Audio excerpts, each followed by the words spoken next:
The sun beat down mercilessly on the parched land of New Mexico Territory in 1883, turning the earth to dust and cracking the lips of every living soul who dared to walk beneath its gaze. It was a time when hatred ran deeper than the dried riverbeds, when blood had been spilled so often that the red clay seemed to remember every drop. The Apache Wars had raged for decades, transforming neighbors into enemies and turning the vast frontier into a killing field where mercy was as rare as water in a drought. John Ward was neither a hero nor a villain in the traditional sense.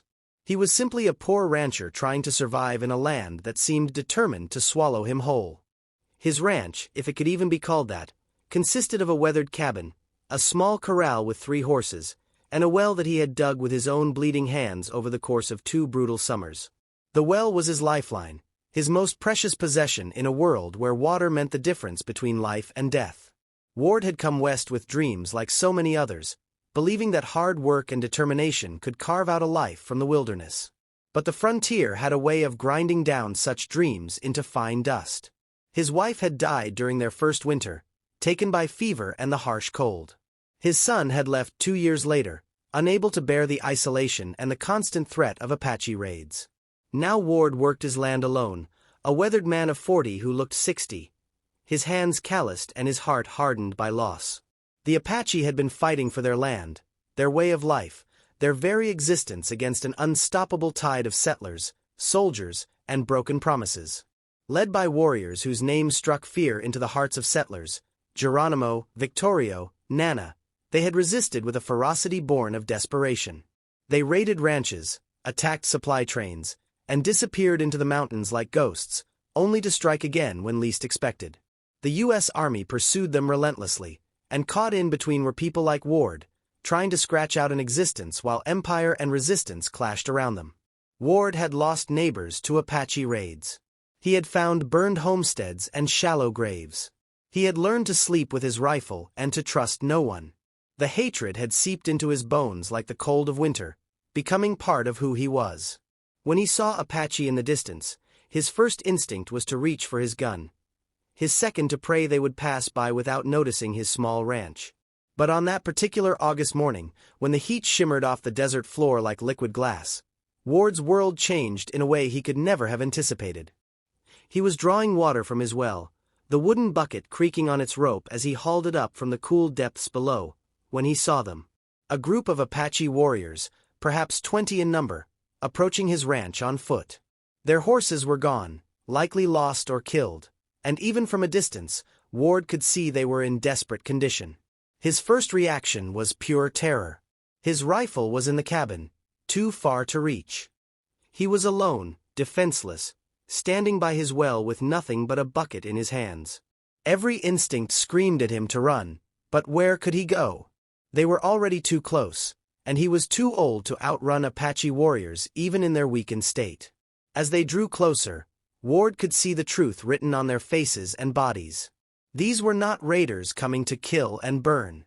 These were human beings at the end of their endurance. Their lips were cracked and bleeding, their eyes sunken and desperate.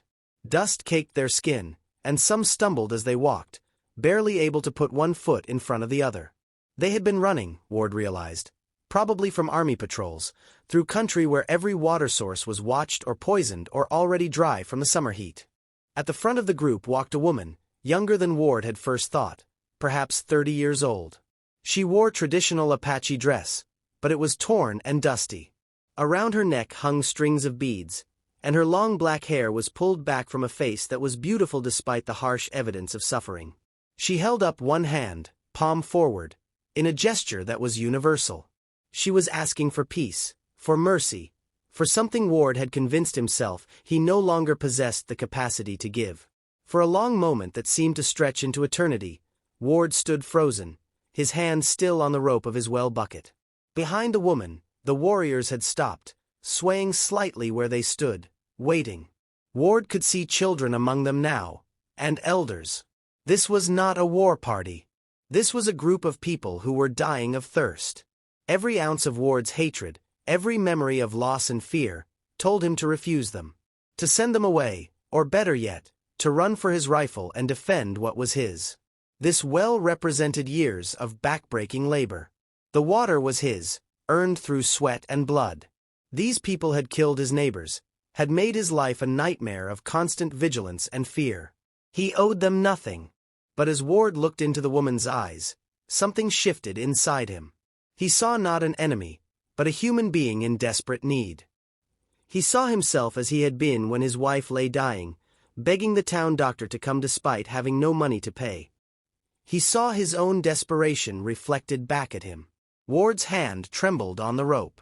The bucket of fresh, cool water sat before him, beating with condensation in the hot air. Every sensible thought told him this was foolishness, that showing mercy to Apache would only get him killed. But something deeper, something that had survived despite all his years of hardship and loss, made the decision for him. Slowly, deliberately, Ward lifted the bucket and walked forward. He held it out toward the Apache woman, watching her eyes widen in disbelief. For a moment, she didn't move, as if suspecting a trap. Then, understanding that this impossible thing was actually happening, she stepped forward and took the bucket with both hands. She drank first, just a few swallows, then passed the bucket to the nearest child. Ward watched as they shared the water among themselves with a discipline that spoke of long practice in scarcity. No one took more than their share. The elders drank last, not first. When the bucket was empty, the woman handed it back to Ward with a slight bow of her head, a gesture of respect and gratitude. Ward returned to the well and drew up another bucket. And then another. And another.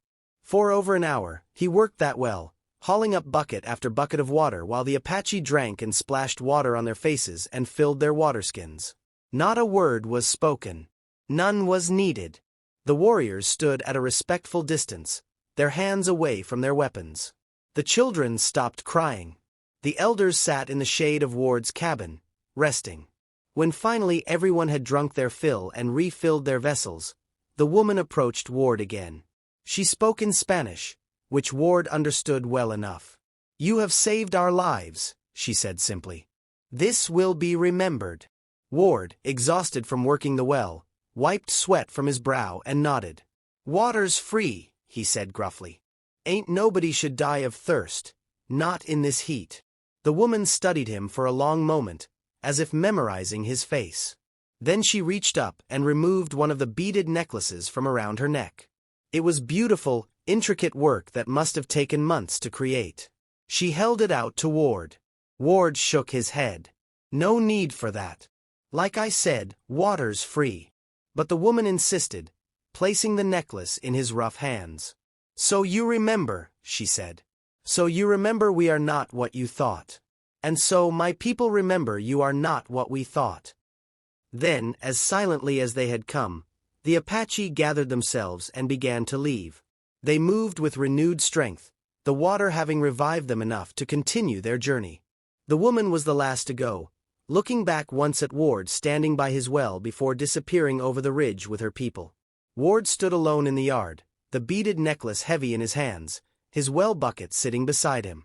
He felt strangely empty, as if something that had been living inside him for years had suddenly departed. The hatred that had sustained him, that had kept him vigilant and angry and alive, had cracked like the parched earth beneath his feet. Word of what had happened spread slowly through the territory, carried by soldiers and settlers, by Apache and by Mexican traders. The story grew in the telling, as stories do, but the essential truth remained. A poor rancher had offered water to his enemies, and in doing so, had shown that humanity could survive even in the midst of war. The Apache remembered. Ward's ranch was never raided, even as the wars continued around him. Once, he found fresh meat hanging from his fence post, game that had been skillfully dressed and left in the night. Another time, when soldiers came asking if he had seen Apache pass through, Ward found himself lying for the first time in his life, saying he had seen nothing. The wars did not end because of one act of kindness, of course. History is not so simple or so kind.